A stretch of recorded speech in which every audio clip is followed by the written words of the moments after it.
Hi everyone, today I thought I'd do a little video to show you some of the backgrounds I've done. I know it's something that some people have a bit of a problem with and aren't really inspired or aren't sure what to do. I first thought I'd start with this picture here. Now there's no background on this picture at all. I decided to leave it white just to let all the colours pop out. So it's just worth thinking about the fact that you don't always need one. Now on this page I've done a background where all I did was I drew one line here in my black pencil and then just coloured this part and this part in black and left these two white. It was very simple and it just worked with this quite simple palette of colours. Now this one here I drew in a background. I just drew in the simple fence. That was quite easy, just with a ruler and a pencil. Did this sort of hill and a little bit of sea and sky. It's really simple. I can't draw very well, so I just did something very simple. This one I did a sky. As you can see, I did some blue and white, and there's a little bit of pink in there as well. It doesn't always come up well on the camera, and I just blended them all together. I used very pale colours to blend them together. This was done with the Derwent Lightfast pencils, and they come with a lot of very pale tones of colour, so that worked well, but it did take a long time. And then on this one I did a very similar background. You can see little pieces of pink and blue, but mostly it's sort of quite a lot of white. But this page, this is from Secret Garden by Johanna Basford. Now she has left areas on the page for you to draw in your own picture. So here and here, this bit's all empty originally. But what I did was I just traced some of the images from this side and then popped them here and coloured them in the same, just to carry the picture on across. Again, because I'm not confident in drawing, I just traced it, and that was quite straightforward. Okay. The next book that I picked to show you is Johannas Christmas. Now this picture here, the polar bear, this is just a sort of bokeh effect background, but I wanted to make it look like there was quite a lot of snowy blizzard going on. So it's just lots of very carefully blended different shades of pencil. And this one here is a very simple background. You can see we've got all the sweets going on, but in between there's this green, and I just did quite a light shade of green, covering of green, and then I went darker around the edges of each item.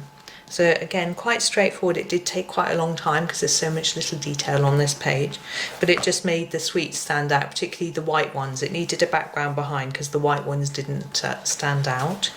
So that's from Johanna's Christmas. Then I've got Enchanted Forest by Johanna Basford.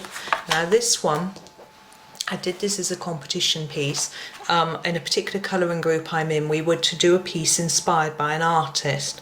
Now this was, I think his name is Leonard Astrimoff. You'll have to Google him if you like it. He does this sort of style. So I just drew in these three lampposts with the circle at the top. It was quite straightforward to draw, but I drew them onto tracing paper first and then popped them onto the page so that I didn't have to make any mistakes on the page. And then I just coloured the layers of light coming out of them. I see it's actually quite poorly blended. I did this a long time ago, but it's still quite effective, a quick visual look, and it looks quite impressive. Now this one I've done a lot more recently, and these are my favourite greens and yellows from Prismacolor actually. I usually use polychromos, but these were a few Prismas. I've got greens from quite a lot of different colouring sets, and so I just decided to make it darker around the edge where there was more foliage and lighten it towards the centre. And so in the centre there's only one layer of colour, whereas here there's a lot more just to make it look darker. It does take a long time to do a background like this, particularly on a double page. Now on these two pages the backgrounds are fairly similar. This one I didn't do anything around the edge. You notice I've kept that white just to make the picture sort of stand out, but I did this sort of sunset. This is with polychromos pencils, and I just started with a sort of reddy orange and then went through to lighter and lighter, and basically I just took the pencils out of the box in the order they're in the tin I mean, and just went through them. And this one is similar. I actually used This is polychromos as well, but I just started with the purple and pink before going to the oranges, just to make a sort of a different colour in the sky. And at the bottom here I did a sort of greeny colour to look like it's the pond. Okay, the next book is Magical Jungle. And there's two similar-ish backgrounds again. We've just got a gradient of colour going through from dark purple to pink on this one, which I felt looked a bit more night sort of sky, and this one with the day. So I did quite a defined circle here to look more like the sun, and then made it darker spreading out from there. Now, as you can see, there's no background on that one.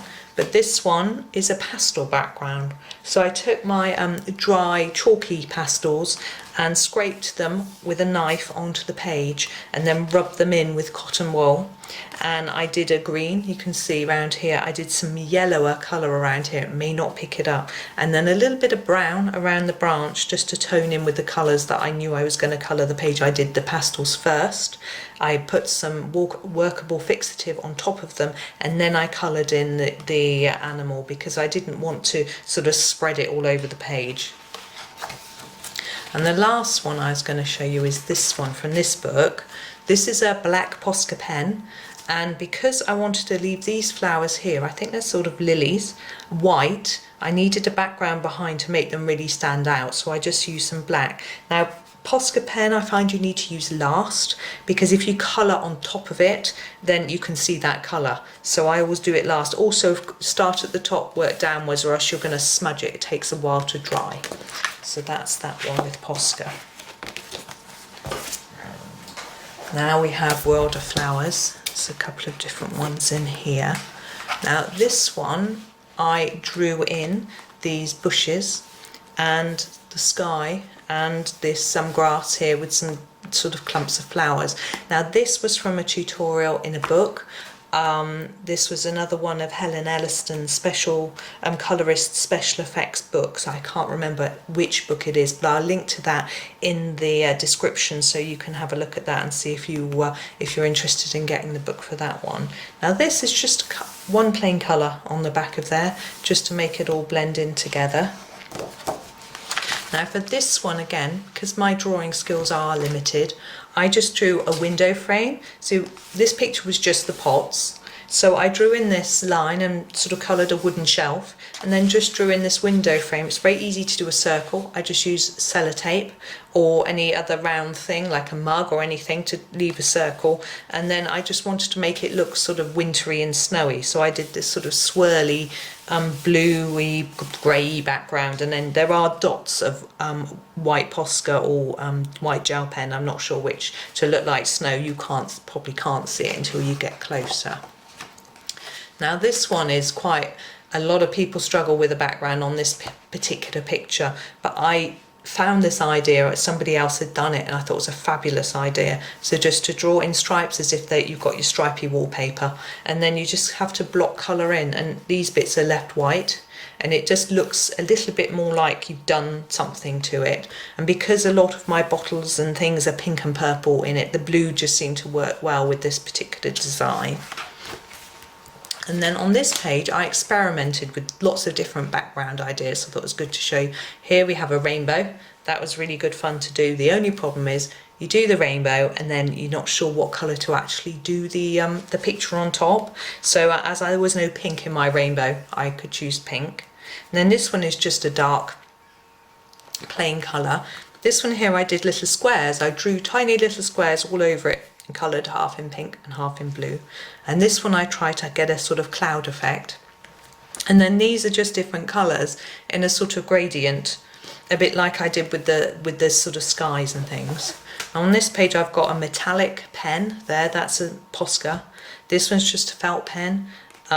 These are all the same colour background, but I've gone over with a fine liner with different designs. It's probably hard to see, that one's dots, there's crosses and little hearts on that one.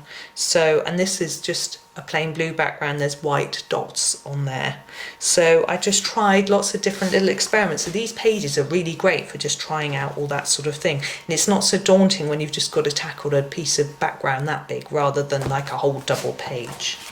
Lastly, I wanted to show you a couple actually from Ivy and the Inky Butterfly. Now this one is the sort of treasure room, which is a lovely picture, but it's quite daunting on the background is plain. So what I did was I just drew in this stone. Now I drew it in with a ruler first, but then once it was there, I coloured over the gaps between the stones in this black to look like mortar, and I tried to make them look a little bit more wobbly because then it looks a little bit more natural, and I went and curved some of the corners so that it just looks a little bit like some of the stones were worn away. And I really enjoy colouring stones and brickwork, so that appealed to me. Might not appeal to everyone.